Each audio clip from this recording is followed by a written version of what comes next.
Hello दोस्तों, जैसा कि आप लोग जानते हैं कि एलएलबी की 3 वर्षीय या 5 वर्षीय डिग्री पास करने के बाद आप लॉयर तो बन जाते हैं, परंतु आप स्टेट बार काउंसिल में इनरोलमेंट कराने के बाद ही एडवोकेट बन सकते हैं। तो दोस्तों, एलएलबी की 3 वर्षीय या 5 वर्षीय डिग्री होने के बाद भी आप कुछ कंडीशंस को पूरा नहीं करते हैं तो स्टेट बार काउंसिल में आपका एनरोलमेंट फॉर्म रिजेक्ट हो जाएगा और आप कभी भी एडवोकेट नहीं बन पाएंगे। इसलिए दोस्तों, आज के वीडियो में आपको स्टेट बार काउंसिल में इनरोलमेंट कराने के लिए रिक्वायर्ड इंपॉर्टेंट कंडीशंस के बारे में बताएंगे। तो दोस्तों, ऐसी ही लॉ रिलेटेड यूजफुल वीडियोस को पाने के लिए जल्दी से वीडियो को लाइक और चैनल को सब्सक्राइब कर लीजिए।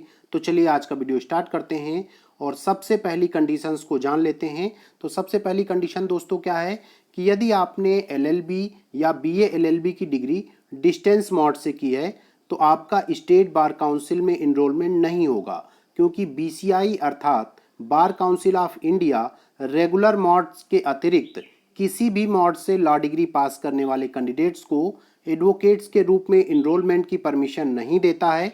अर्थात यदि आपने रेगुलर मोड से अलग डिस्टेंस मोड या किसी दूसरे मोड से एलएलबी या बीए एलएलबी की डिग्री पास की है तो आपका बार काउंसिल में इनरोलमेंट नहीं होगा और जो है आपकी ये लॉ डिग्री है वो बेकार हो जाएगी।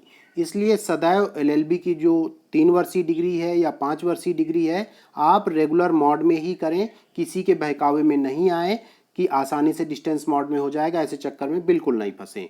दूसरी महत्वपूर्ण बात जान लेते हैं दोस्तों कि यदि आप ग्रेजुएशन के बाद 3 वर्षीय एलएलबी की डिग्री पास करते हैं और आपके पास ग्रेजुएशन में 45% से कम मार्क्स हैं तो आपका स्टेट बार काउंसिल में इनरोलमेंट नहीं होगा। यह कंडीशन जनरल या ओबीसी कैटेगरी के कैंडिडेट्स के लिए है। यदि एससी, एसटी या दिव्यांग पर्सन है तो आपके पास ग्रेजुएशन में 40% मार्क्स से कम मार्क्स हैं तब भी आपके लिए हो जाएगा। मीन्स 40% मार्क्स हैं तब भी आपको इनरोलमेंट हो जाएगा। इसके आधार पे हम कह सकते हैं कि यदि आपके ग्रेजुएशन में 45% से कम मार्क्स हैं तो एलएलबी की 3 वर्षीय डिग्री में प्रवेश ना लें, नहीं तो आपका पैसा और समय दोनों बर्बाद होंगे और आप कभी भी एडवोकेट नहीं बन पाएंगे। तो तीसरी महत्वपूर्ण बात जान लेते हैं दोस्तों कि यदि आप किसी ऐसे लॉ कॉलेज या यूनिवर्सिटी से एलएलबी की 3 वर्षीय या 5 वर्षीय डिग्री पास करते हैं जो बीसीआई अर्थात बार काउंसिल ऑफ इंडिया द्वारा अप्रूव्ड नहीं है तो आपकी लॉ डिग्री अमान्य होगी अर्थात फर्जी होगी। इसलिए स्टेट बार काउंसिल में आपका एनरोलमेंट नहीं हो पाएगा।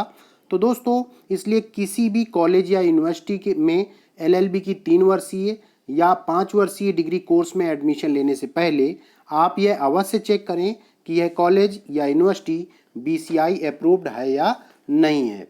इसे आप बहुत आसानी से घर बैठे ऑनलाइन चेक कर सकते हैं। लॉ कॉलेज की मान्यता कैसे चेक करें, इससे रिलेटेड वीडियो का लिंक वीडियो के डिस्क्रिप्शन में दे रहे हैं, जिसको देखने के बाद आप अपने लॉ कॉलेज या यूनिवर्सिटी की मान्यता आसानी से घर बैठे ऑनलाइन चेक कर पाएंगे। तो चौथी महत्वपूर्ण बात जान लेते हैं दोस्तों कि यदि आपका लॉ कॉलेज बीसीआई अप्रूव्ड है परंतु आपके लॉ कॉलेज या यूनिवर्सिटी ने बीसीआई अप्रूवल रिन्यूअल की फीस बीसीआई को जमा नहीं की है तो आपका एनरोलमेंट स्टेट बार काउंसिल में तब तक नहीं होगा जब तक आपका लॉ कॉलेज अपनी पेंडिंग अप्रूवल फीस पे नहीं कर देता है। इसलिए एडमिशन लेने से पहले यह स्थिति भी अवश्य चेक कर लें और चेक करने की जो प्रोसेस का लिंक है वो भी हम आपको वीडियो के डिस्क्रिप्शन में दिए दे रहे हैं, उसे आप अवश्य चेक करें। उसके बाद जो महत्वपूर्ण बात है हम उसे जान लेते हैं दोस्तों। तो यहाँ पर क्या है कि यदि आपके खिलाफ अर्थात आपके ऊपर कोई आपराधिक मामला किसी थाने में दर्ज है और किसी भी कोर्ट में उसकी प्रोसीडिंग चल रही है तो आपने एलएलबी की डिग्री पास कर रखी है और बार काउंसिल में रजिस्ट्रेशन कराकर एडवोकेट बनना चाहते हैं तो आपको बार काउंसिल के इनरोलमेंट फॉर्म में अपने केस से रिलेटेड पूरी जानकारी देनी होगी।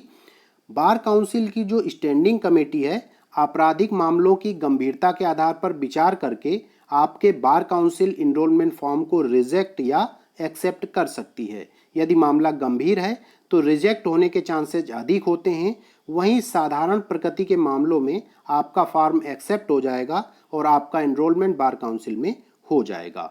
उसके बाद महत्वपूर्ण जानकारी अंतिम जान लेते हैं कि यदि आप किसी भी संस्थान में प्राइवेट या गवर्नमेंट जॉब कर रहे हैं और बार काउंसिल में इनरोलमेंट करा के एडवोकेट बनना चाहते हैं तो आपका इनरोलमेंट नहीं होगा, क्योंकि इनरोलमेंट फॉर्म में आपको इस बात का एफिडेविट देना होता है कि मैं लॉ प्रोफेशन के अतिरिक्त किसी दूसरे प्रोफेशन से नहीं जुड़ा हुआ हूं।